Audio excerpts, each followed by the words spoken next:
Good morning. Today we will discuss about variations in play interest. Children's play interests change based on their development, intelligence, and surroundings. Boys typically have more varied play preferences, and children from wealthier families often have access to more play resources. Halimbawa, pag isang batang lalaki mula sa mayamang pamilya may maraming laruan. For example is bisikleta or bola. Kaya mas aktibo siya sa paglalaro. Samantala, ang isang bata hindi masyadong tinatanggap ng kanyang mga kalaro dahil kadalas na nilalaro niya ay yung puzzle or kaya pagguhit, kaya ganun. Play patterns of early childhood. In American culture, preschool children generally follow certain play patterns, though this can vary. As still children grow, nawawalan ng halaga ang mga laruan at nagiging mas interesado sila sa mga laro na nagiging pangunahing aktibidad ng paglalaro sa kanilang huling bahagi ng pagkabata. We have 6 patterns here. So first is toy play, second dramatization, third construction, fourth is games, fifth is reading, sixth is movies, radio, and television. So sa una, laruan ang pangunahing gamit. Pero kalaunan ay lumilipat sila sa pangkatang laro at make-believe batay sa mga kwento o palabas. Gumagawa rin sila ng mga bagay gamit ang iba't ibang materyales. At mas lumalabas ang kanilang pagiging malikhain sa pag-grow. Sa edad na 4, mas gusto na nila ang mga simpleng laro na sinusubok ang kanilang mga kakayahan. Mahilig din silang magpabasa ng mga kwento at manood ng cartoons sa TV na nagdudulot ng saya sa kanilang. Next is development of understanding.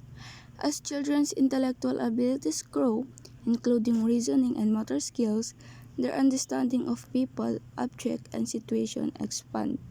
So they start noticing details they once overlooked, leading to more specific concepts. So according to Piaget,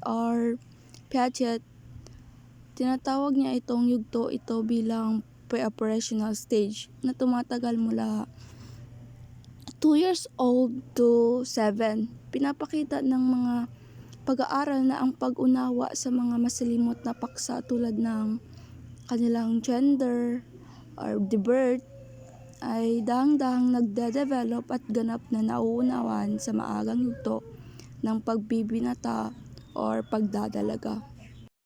Next is common categories of concept developed in early childhood. We have 6. First is life, second death, bodily functions, space, weight, numbers, time, self, sex roles, social awareness, beauty, and comic. So at first, binibigyan nila ng buhay na katangian ang mga bagay na walang buhay at hirap maunawaan ang kamatayan. Meron silang wrong na pananaw tungkol sa tungkulin ng ating body at the birth. Pero naayos din siya pag nag-aaral na good sila. So, ang pag-unawa sa espasyo, timbang at numero ay unti-unting nade-develop habang limitado pa ang kanilang pag-unawa sa oras. Sa edad na 3 kilala nila ang kanilang sarili, kasarian at bahagi ng katawan. At nakakaapekto ang pakikisalamuha sa iba sa kanilang konsepto ng sarili. So sa edad na 4 ay 5, malinaw na ang papel ng kasarian sa mga batang lalaki, ngunit hindi masyadong tiyak para sa mga batang babae. And may nabuo rin sa kanila opinion tungkol sa kagandahan, komedya at mga taong nakapaligid sa kanya. Next naman is moral development in early childhood. Is limited as children cannot grasp abstract concept of right and wrong. They learn behavior situationally without understanding the reason behind them, leading to slow progress. So, ayon nga kay Piaget, meron siyang tinatawag dito. Piaget called this morality by constraint, where children obey rules without reasoning. And kay Kohlberg naman, meron siyang na-identify two stage of pre-conventional morality. One focus on obedience and punishment, and the other one is seeking social approval. Pero by the end of early childhood, maaaring sumusunod sila sa mga utos ngunit wala pa silang konsensya. Kaya takot sa parusa ang nararamdaman nila imbis na pagsisisi sa maling ginawa. Is discipline in early childhood focuses on teaching children socially accepted moral behaviors, prioritizing education over punishment. So, maraming batang nakakaranas ng iba't ibang parusa, gaya ng physical na parusa at may trend pa na muling pagbalik sa pagsampal ko. So, ang mga gantimpala tulad ng mga laruan ay kadalasan na lang na nagagamit dahil takot sila na baka masanay ang bata. So, itong mga iba't ibang disiplina ay maaaring maka-impluwensya sa asal at pang-unlad ng personalidad ng mga bata. Next is types of discipline used in early childhood. First, we have authoritarian discipline.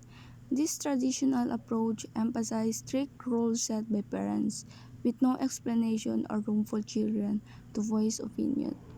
So for example, a parent insists that their child must finish dinner before leaving the table with no explanation. Tapos pag humindi yung bata, papaluin na lang ito as a punishment. So the parent does not acknowledge the child's feelings or allow any discussion about bakit hindi na nila gusto kumain. So that's the authoritarian discipline. Second is permissive discipline. So, a reaction against authoritarian methods. Permissive discipline allows children to learn from their action without set rules or punishment for rule breaking. So, for example, bata and yung mama niya sa TV sila. Sa sala nanonood sila. So, bale, tinapon ng bata yung laruan niya. So, inignore na lang yun ng mama niya because believing the child will eventually learn the consequences of their action without intervention. That's permissive discipline. Is democratic discipline. So, this modern approach emphasizes children's right to understand the reasoning behind rules and express their views on fairness. So, for example, is nasa play area ang mag-family. So, bali, i-explain good ng mama niya doon sa bata bakit need nila maglinis pagkatapos nila gamitin yun. Tapos, pag nag-refuse ang child, i-encourage good ng mama and papa niya na isipin kung ano ang magiging epekto nito sa others. Tapos, ayun, mawawalan siya ng play area, ganun. So, positive behavior like helping clean is acknowledged with praise and appreciation. Next is childhood misdemeanors or minor rule breaking are common in preschool years. First is we have ignorance. So, hindi lubos na nauunawaan ng mga bata ang mga patakaran o nakakalimutan ang mga ito na nagre-resulta sa hindi sinasadyang asal. So, for example is, alam nilang huwag kumuha ng laruan ng iba, ngunit maaaring hindi nila ito maiintindihan na ang pandaraya ay saring anyo ng pagnanakaw. So, second is paghingi good ng attention or yun.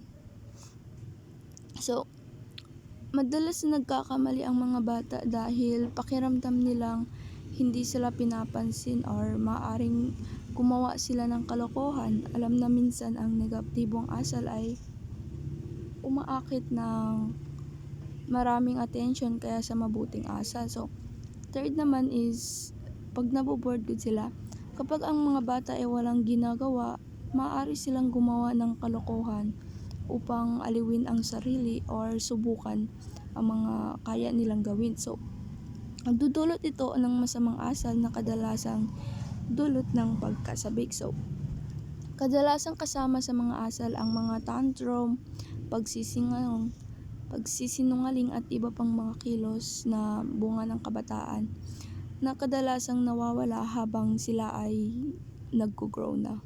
Next is common interest in early childhood. So we have two. First is interest in religion. So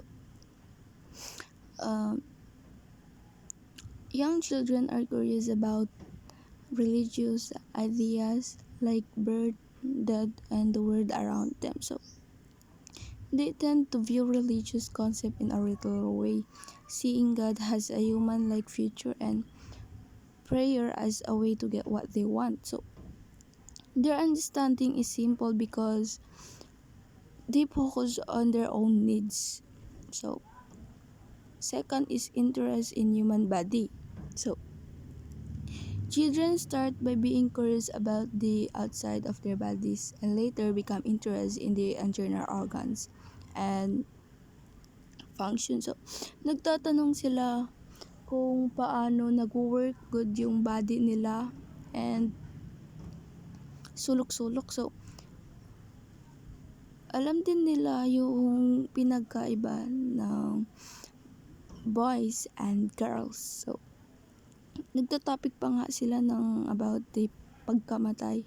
So this curiosity is often impersonal as they view their bodies as objects to explore.